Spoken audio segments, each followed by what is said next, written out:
Olá, você está ouvindo o podcast Devocionais em Série Esperança na Aflição, seu devocional no livro de Ruth.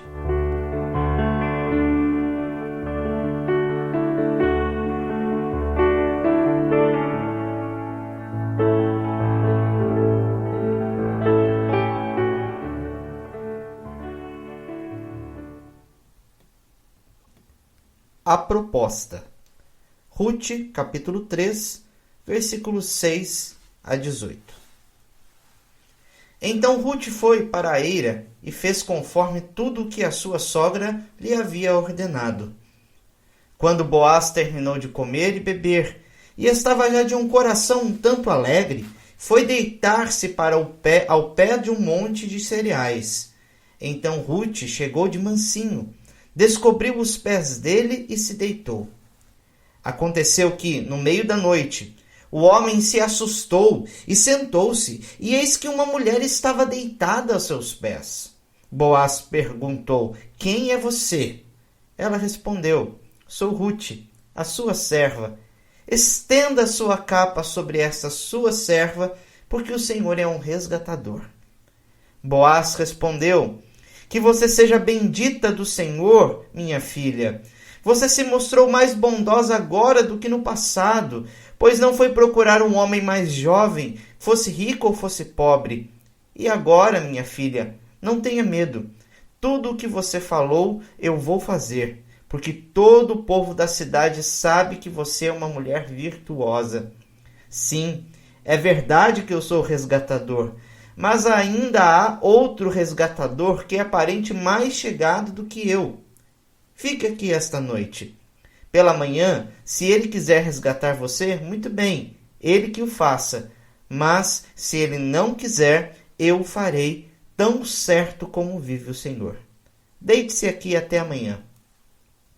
Ruth ficou deitada aos pés dele até de manhã, mas levantou-se enquanto ainda estava escuro, porque Boaz disse que ninguém saiba que uma mulher veio até a eira. E disse mais: "Traga o manto que você está usando e segure-o." Ela o segurou, ele o encheu com 6 medidas de cevada e pôs sobre os ombros dela. Então ela voltou para a cidade. Quando chegou à casa de sua sogra, esta lhe perguntou: "Como se passaram as coisas, minha filha?" E Ruth lhe contou tudo o que aquele homem tinha feito por ela. E disse ainda: "Ele me deu estas 6 medidas de cevada e me disse: não volte para sua sogra sem nada." Então Noemi disse: "Espere, minha filha, até que você saiba em que darão as coisas, porque aquele homem não descansará enquanto não resolver este caso ainda hoje." Um pedido de casamento é algo repleto de emoção, planejamento e incerteza.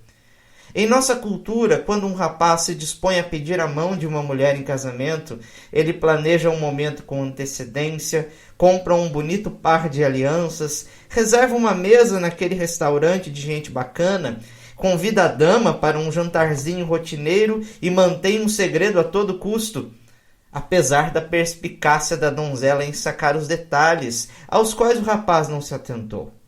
No entanto, nem todo pedido de casamento segue essa regra. As circunstâncias podem variar bastante.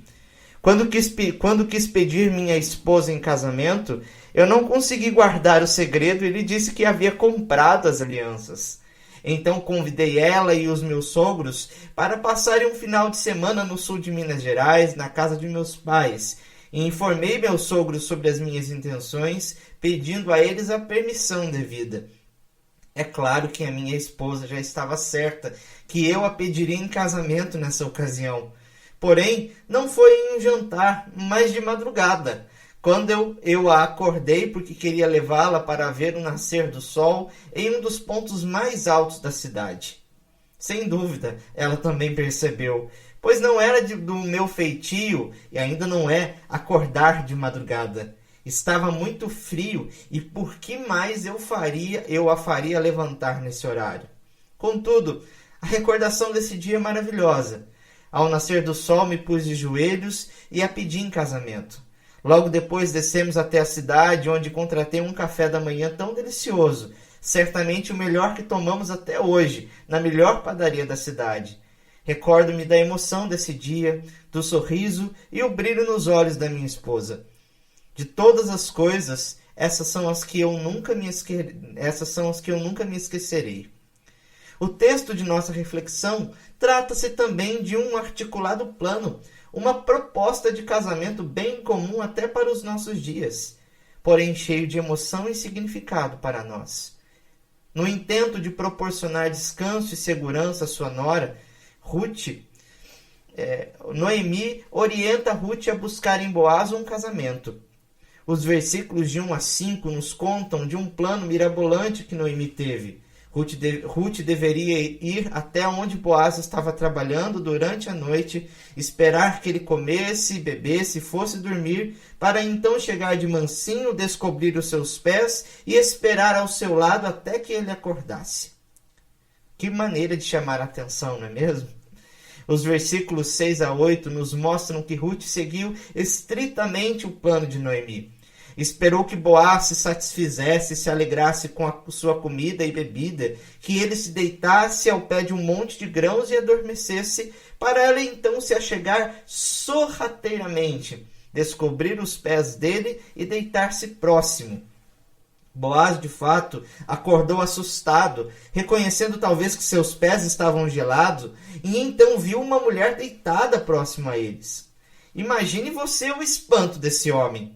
O autor nos conta que ele perguntou: quem é você? Demonstrando assim a sua surpresa, nos dando a percepção desse personagem de toda essa situação. Nós, os leitores, sabemos de tudo o que está acontecendo aqui, do plano mirabolante de Noemi, mas ele não. No entanto, o que Ruth deveria fazer agora? O texto não nos informa antes que Noemi deu instruções a ela quanto ao que dizer depois, mas e depois do ocorrido, o que ela faria? É bem provável que elas tenham discutido isso também enquanto planejavam tudo. No entanto, isso não nos é revelado especificamente nessa cena, senão agora.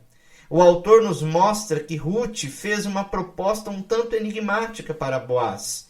Ela disse: sou Ruth, a sua serva. Estenda sua capa sobre esta sua serva, porque o Senhor é um resgatador. É necessário bastante atenção a essas palavras. A primeira palavra a ser destacada aqui é serva. Cabe notar que Ruth fez uso dessa palavra quando conheceu Boaz ao responder pelos seus atos de bondade e generosidade que ele teve para com ela. Ela questionou Boaz por tratá-la como uma serva, sendo que ela era uma forasteira. Nesse contexto, entende-se que serva significava trabalhador, ou seja, Ruth não se via digna de ter os mesmos privilégios que as empregadas de Boaz tinham.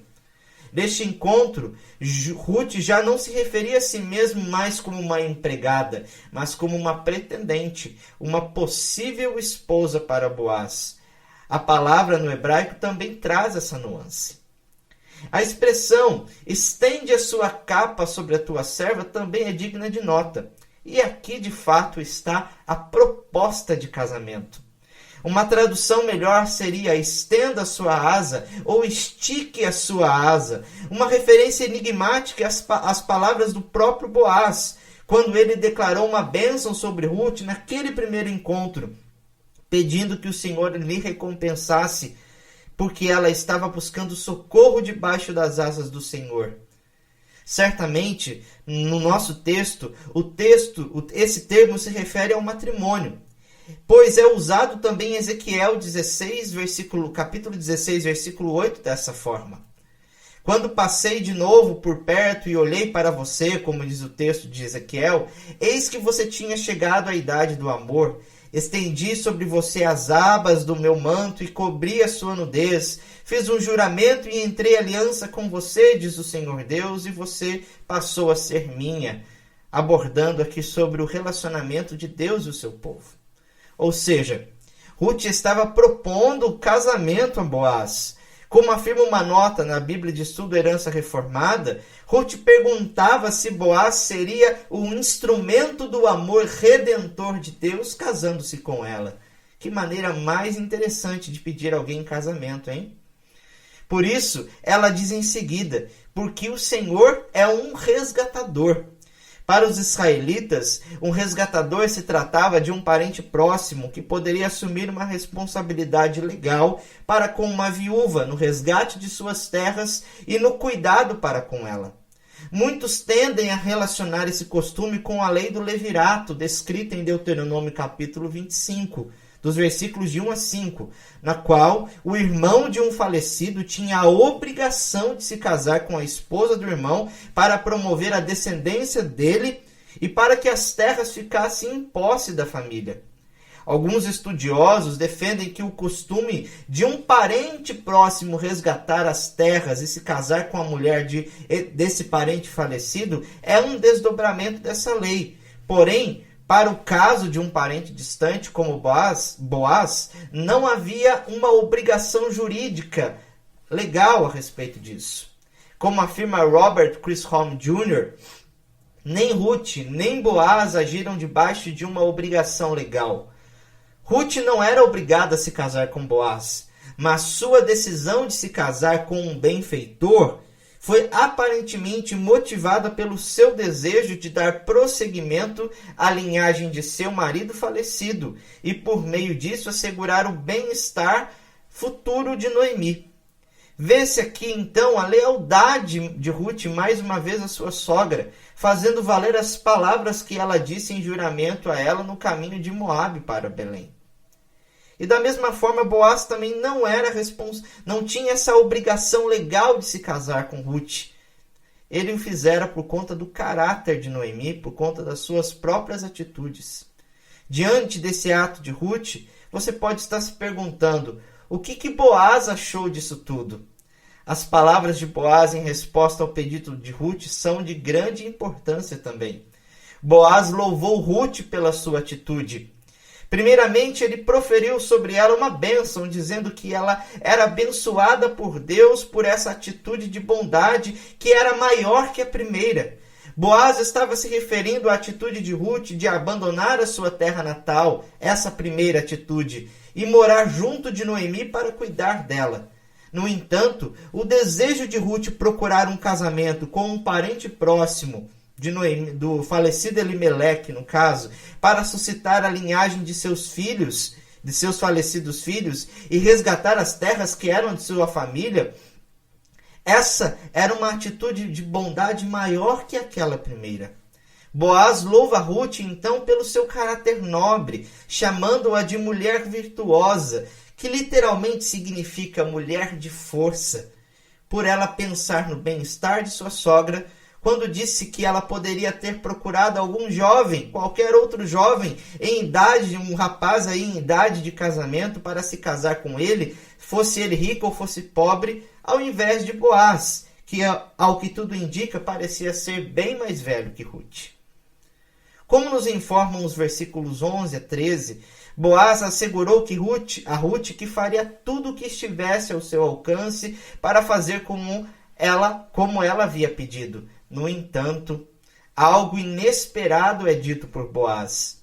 Havia um outro parente de Noemi que tinha primazia no resgate daquelas viúvas. E ele, então, deveria ser consultado a respeito deste assunto antes de Boaz tomar uma atitude. Contudo, Boaz confortou o coração de Ruth, exortando-a que ela não temesse. Deu a ela instruções para que passasse a noite ali e em segurança saísse antes do amanhecer para não chamar a atenção de ninguém e aguardasse. Assim ele fez um juramento a Ruth, comprometendo-se, dizendo a ela, assim como vive o Senhor, que ele faria aquilo que ela estava lhe pedindo. Ruth fez conforme Boaz lhe pedira e passou a noite ali na eira. É importante afirmar que, ao passarem a noite juntos, o texto não nos dá nenhum indício de que eles tiveram alguma intimidade sexual. O autor deixa clara essa questão ao explorar a piedade tanto de Boaz quanto de Ruth. Por mais que houvesse uma atração por parte de ambos, um clima que proporcionasse isso, eles se dispuseram a esperar o desdobramento de tudo para então, se fosse o caso, firmarem o seu compromisso. Boaz demonstrou não apenas cuidado para com Ruth, não tocando nela, mas provendo a ela novamente o alimento para que ela não retornasse de mãos vazias até a sua sogra. Ruth então retorna para sua casa antes do amanhecer e encontra uma Noemi ansiosa por saber de tudo o que aconteceu. Ruth então lhe conta tintim por tintim. Agora ficava a expectativa no ar e a confiança na promessa de Boaz de que ele iria à luta para resgatar aquelas viúvas que passaram por maus bocados e prover a elas amor, segurança e descanso. Ruth foi louvada pelo seu caráter nobre ao ser chamada de mulher virtuosa. Conhecemos bem um provérbio que destaca as características dessa mulher de força, não é mesmo? Certamente, Ruth personifica um padrão de piedade para as mulheres de hoje. Mulheres que arregaçam as mangas e se dispõem a trabalharem, cuidar de seus lares, criarem os filhos no caminho do Senhor, exaltando a verdadeira submissão. Uma mulher virtuosa ou uma mulher de força é conhecida mais por sua habilidade e caráter, pela sua dedicação ao trabalho e pela forma como ela influencia a sua casa e o seu círculo social. Conforme afirma Chisholm Jr., Ruth demonstrou essas mesmas qualidades de caráter. Ela jurou nunca deixar Noemi e trabalhou duro nos campos para prover o alimento para a sua sogra necessitada. Boaz também pode ser destacado como um paradigma de um homem piedoso. Ele não se isentou de sua responsabilidade, tampouco aproveitou-se do momento para tirar alguma vantagem de Ruth. Tratou-a com respeito e generosidade, mais uma vez, jurando a ela que faria o possível para responder positivamente ao seu pedido. Muito nós podemos aprender acerca desses dois personagens e sobre como eles refletem o caráter de nosso Senhor Jesus, assim como a sua obra. Como Ruth, Cristo devotou a sua vida em obediência ao Pai para resgatar a sua noiva, amando-a sacrificialmente, não apenas de palavras, mas também de atitudes. Como Boaz, Cristo pagou um preço para resgatar o seu povo e prover a ele não só o descanso e a segurança, mas resgatá-lo de sua situação e salvá-lo de seus pecados. Que bela esperança e redenção encontramos em nosso benfeitor Jesus Cristo. Que Deus também assim o abençoe.